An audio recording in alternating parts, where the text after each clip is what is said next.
Have you ever been this close to something good, a relationship that was actually working, a job opportunity that felt right, a goal you'd been working toward for months, and then watched yourself quietly destroy it?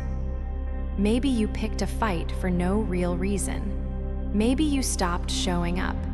Maybe you talked yourself out of it at the last second with a list of reasons that sounded logical but felt hollow. Maybe you just went numb and let the whole thing fall apart while some part of you watched from a distance, unable to explain why. If you've been there, you already know how confusing it is, because self-sabotage doesn't feel like a choice. It doesn't feel like you're doing anything at all.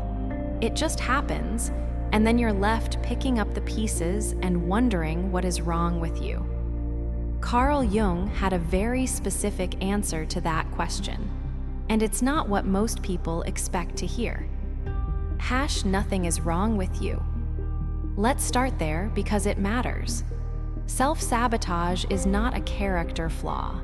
It's not laziness, weakness, or some fundamental brokenness in your personality. Jung would say it's actually the opposite. It's the psyche working exactly as designed, protecting you from something it believes is dangerous. The problem is, the psyche's threat detection system was calibrated a long time ago, often in childhood, and it doesn't always update when you do. So the protection that made sense then, keeping you safe, keeping you small, keeping you from wanting too much, keeps running now, even when the original threat is long gone. Even when what it's protecting you from is actually something good. That's the core of self-sabotage. It's old protection meeting new opportunity, and the old protection winning, not because it's right, but because it got there first. The comfort zone is not about comfort. Here's something Jung understood deeply that most people misunderstand about self-sabotage. The comfort zone isn't really about what's comfortable. It's about what's familiar. Your nervous system has a range it considers safe. That range was established early based on what your environment taught you was normal. And anything outside that range, even something genuinely better, triggers an alarm. Not because it's dangerous, but because it's unknown. This is why success can feel threatening, why love can feel suffocating even when it's healthy, why good things can produce anxiety instead of relief. The psyche doesn't evaluate whether something is objectively good or bad. It evaluates whether it's inside or outside the familiar range. And when something good pushes past the edge of that range, the unconscious starts looking for exits. Not consciously. You don't sit down and decide to ruin things. The sabotage just begins, quietly, through avoidance, through picking fights, through convincing yourself you don't actually want what you've been working toward. The shadow behind the sabotage. Jung's concept of the shadow is central to understanding why self-sabotage happens. Remember, the shadow holds everything you've disowned, including qualities and desires that felt too dangerous to claim. For many people, one of the most deeply buried shadow elements is the belief that they deserve good things, that they're allowed to succeed. That love is something they're entitled to receive, not something they have to earn over and over again. When that belief lives in the shadow, when it's been pushed down and denied, something strange happens. Every time something good arrives, something inside pushes back. Because deep down, below the level of conscious thought, there's a voice that says, "This isn't for you. You're going to mess it up anyway. It's better to end it on your terms before it ends on theirs." That voice isn't the truth, but it's been there so long it feels like the truth. And so the sabotage begins, not out of self-destruction, but out of a twisted kind of self-preservation. When success feels like a threat. One of the most common and least talked about forms of self-sabotage is the fear of success itself. And it sounds strange when you say it out loud. Who's afraid of succeeding? More people than you'd think. Because success carries weight. It carries visibility. It carries the expectation that you'll continue to perform at that level. It carries the fear of being seen, really seen, and then found lacking. It carries the risk of outgrowing the people around you, of changing in ways that might make you unrecognizable to the people who loved the old version of you. Jung talked about the fear of the self, the terror that comes with actually becoming who you're capable of being, because that becoming requires leaving behind the smaller, safer, more familiar version of yourself. And that loss, even when what you're gaining is better, is still a loss. The psyche grieves it, and sometimes the grief comes out as sabotage. It's easier in a strange way to stay where you are, to stay the person. Everyone already knows.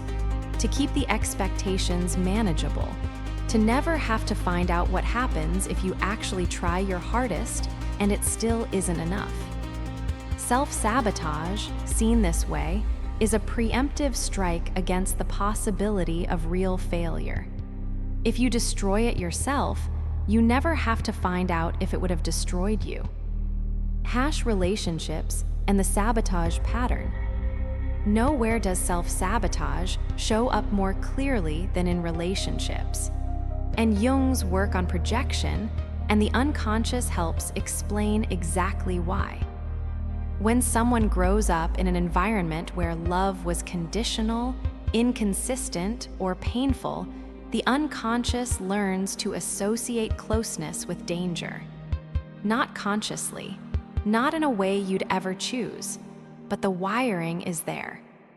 So when a genuinely loving, stable relationship shows up, something unexpected happens. Instead of relief, there's anxiety. Instead of gratitude, there's suspicion.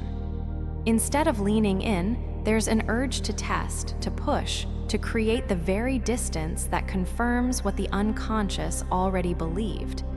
That love doesn't last, that people leave, that it's safer not to need anyone too much. The cruelest part of this pattern is that the sabotage often creates exactly the outcome it was trying to prevent. You push someone away because you're afraid they'll leave, and then they leave, and the unconscious says, "See, I was right to be afraid." Jung would say the only way to break this cycle is to see it. To catch yourself in the moment of pulling away and ask, am I doing this because this person has genuinely shown me something concerning? Or am I doing this because closeness feels dangerous and I'm looking for an exit before I get hurt? That question, asked honestly, is the beginning of something different. The inner critic as saboteur. We talked in a previous episode about the inner critic, that voice that knows exactly where to land a blow. In the context of self-sabotage, the inner critic plays a starring role. It's the voice that says you're not ready yet, that tells you your idea isn't good enough to share, that convinces you to wait until you're more qualified, more prepared, more certain, which somehow never arrives. It's the voice that narrates your failures in real time and your successes as flukes. Jung would say this voice is largely the internalized judgments of people and environments from your past, running on autopilot long after those people and environments are gone. It's not your authentic voice. It's borrowed noise that got stuck. But here's the important thing. The inner critic isn't entirely useless. It developed for a reason. It was trying to keep you from disappointment, from rejection, from standing out in ways that felt unsafe. The problem isn't that it exists. The problem is that it runs unchecked, long past its usefulness, in situations where its protection is no longer needed or wanted. Bringing it into consciousness, naming it, understanding where it came from, is how you begin to have a different relationship with it. Not by silencing it permanently, but by learning to hear it without automatically obeying it. Breaking the cycle. So how do you actually stop?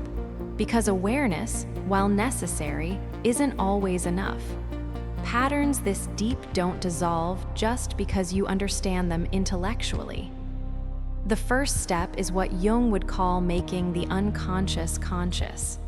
This means catching yourself in the act.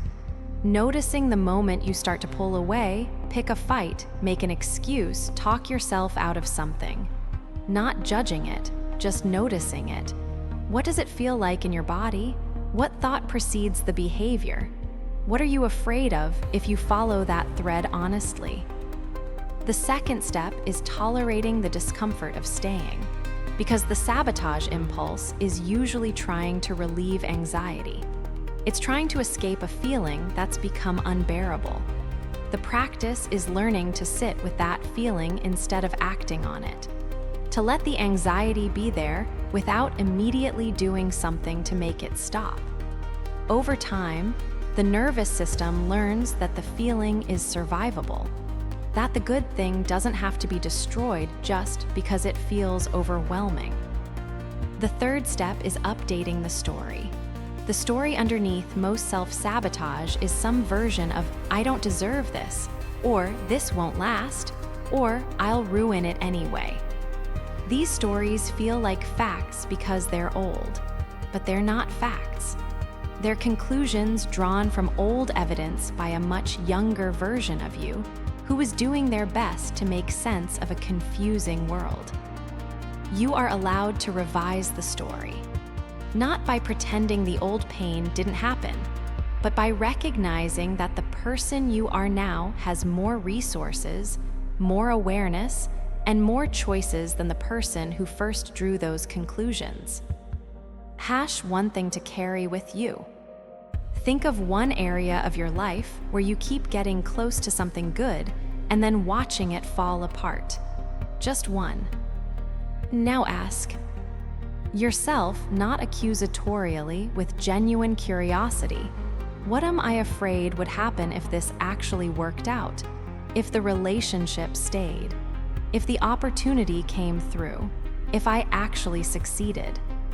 Sit with whatever comes up. Don't rush to fix it or explain it away. Just let it be there. Because somewhere in the answer to that question lives the belief that's been running the sabotage. And once you can see it clearly, it loses just a little of its power over you. That's enough for today. I'll see you in the next one.